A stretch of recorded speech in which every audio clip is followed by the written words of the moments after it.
हमारे द्वारिकाधीश सिंहासन पर बैठे और उद्धव जी ने कहा भैया चालू किया जाए। अब जब चालू किया तो बीच की सबसे बड़ी धारा से पानी बाहर आया। तो उद्धव जी सोच रहे हैं शायद आजकल द्वारिका वाले दूध में ज्यादा पानी मिला रहे, देखो पानी पहले आया, प्रभु अभी दूध बस निकलने वाला है। धीरे धीरे धीरे कूप के सारी फुहारे चालू हो गए, सबसे पानी ही बाहर आ रहा है। उद्धव जी ने कहा प्रभु ये कैसी है लीला? बोले ये लीला हमारी है, आप चाह रहे थे कुछ और किंतु होता वही है जो चाहते हैं हम। और उद्धव जी भगवान के चरणों में साष्टांग दंडवत लेटकर प्रणाम कर गए। नाथ आज पता लग गया कर तुम अकर तुम अन्यथा कर तुम समर्थ ईश्वर। जीवन में जो हो रहा है वो भी ईश्वर ही कर रहा है, जो नहीं हो रहा है वो भी ईश्वर ही कर रहा है।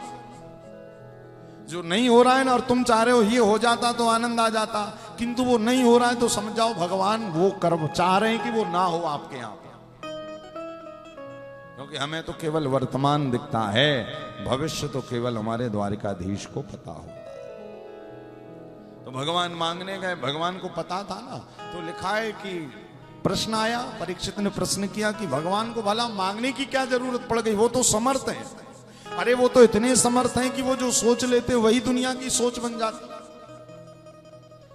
तो भागवत में सुखदेव गुरुदेव ने राजा परीक्षित से कहा राजन भगवान इसी कारण मांगने गए क्योंकि भगवान को पता था कि द्वापर के बाद कलयुग आएगा और जब तक कलिकाल में लोगों से धर्म के लिए मांगा नहीं जाएगा तब तक लोग एक फूटी कोने भी खर्चा नहीं करेंगे।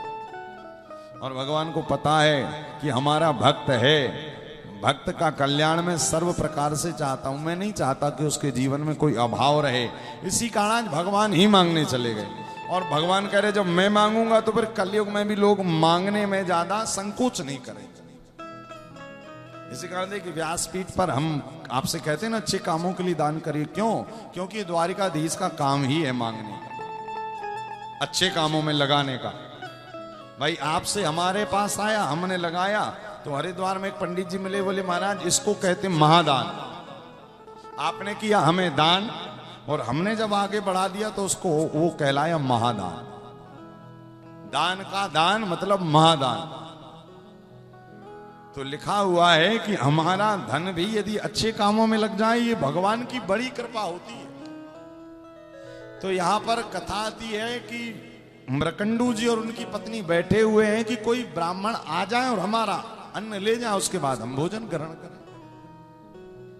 सारे गांव में मांगने के बाद ब्राह्मण देवता जब वापस जाने लगे, मृकंडू ने सोचा ये हमारे घर पर तो आए नहीं, तो दौड़कर जाकर प्रश्न पूछा कि प्रभु आपने सबके घर से लिया, हमारे यहां से क्यों नहीं लिया?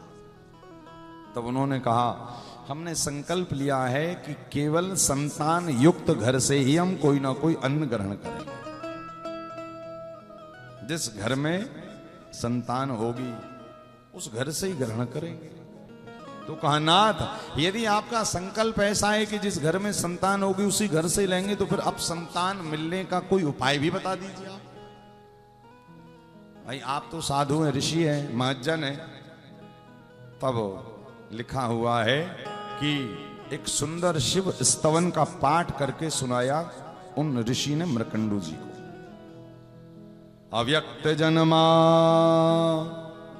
सततिं च पौत्रम। आप जाकर के महादेव के सामने शिव स्तवन का पाठ करिएगा कि दिगंबरो दशभुजो विरूपाक्षो विभीषणा।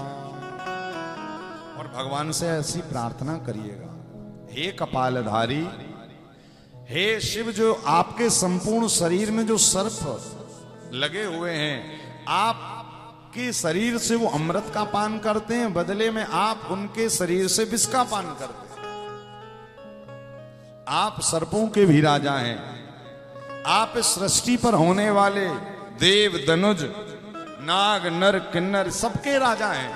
आप प्रभु केवल मृत्युलोक के राजा नहीं, आप तो साक्षात भगवान विष्णु के भी ईश कहलाते हैं। क्या? इसी कारण प्रभु आपको हरीश्वर भी कहा जाता है। भगवान शिव हरि के भी भगवान है, हरि के भी ईश है। जो आप काशी पर भूमि देखते हो ना, नाम सुना मणिकर्णिका घाट। मणिकर्णिका पर कहते हैं भगवान विष्णु ने कितने हजार वर्षों तक तप किया, उनके कान का एक कुंडल इस भूमि पर गिरा था तो नाम पड़ा मणिकर्णिका घाट। भगवान विष्णु का कान का कुंडल कहा जाता उस घाट को। अब बहुत सारे लोग पूछ रहे थे महाराज हरिहर कुंड कहां है, तो हमने भी शिव महापुराण को जब गहराई से पढ़ा तो उसमें आया कि उसी मणिकर्णिका घाट को ही हरिहर कुंड कहा जाता है, क्योंकि वहीं पर भगवान विष्णु। अब कई लोग कह रहे महाराज हमें तो मिला ही नहीं, हमने कहा आखिरी दिन बताएंगे, क्योंकि टाइम ही नहीं मिल रहा था पढ़ाई करने का। तो उसी कुंड को हरिहर कुंड, हरिहर घाट कहा जाता है। वहां पर एक कुंड है जहां पर, अच्छा मणिकर्णिका घाट के दर्शन सबने किए कि नहीं किए? सबने किए? अच्छा बाकियों ने नहीं किए? अरे बोल बाबा विश्वनाथ के सामने ही तो घाट है मणिकर्णिका घाट। आप लोग मणिकर्णिका घाट यहां कौन कौन नहीं गया? अच्छा वो हाथ ऊपर करे। अच्छा चलो कोई बात नहीं। बाबा विश्वनाथ मंदिर के अंदर जो कॉरिडोर बना है वहां से वो पूरा कॉरिडोर घूमने का बहुत अच्छा है स्थान है। अभी यदि आज भी ट्रेन लेट वेट हो तो थोड़ा चले जाना, किंतु वहां ज्यादा टाइम लगता 2-3 घंटे का।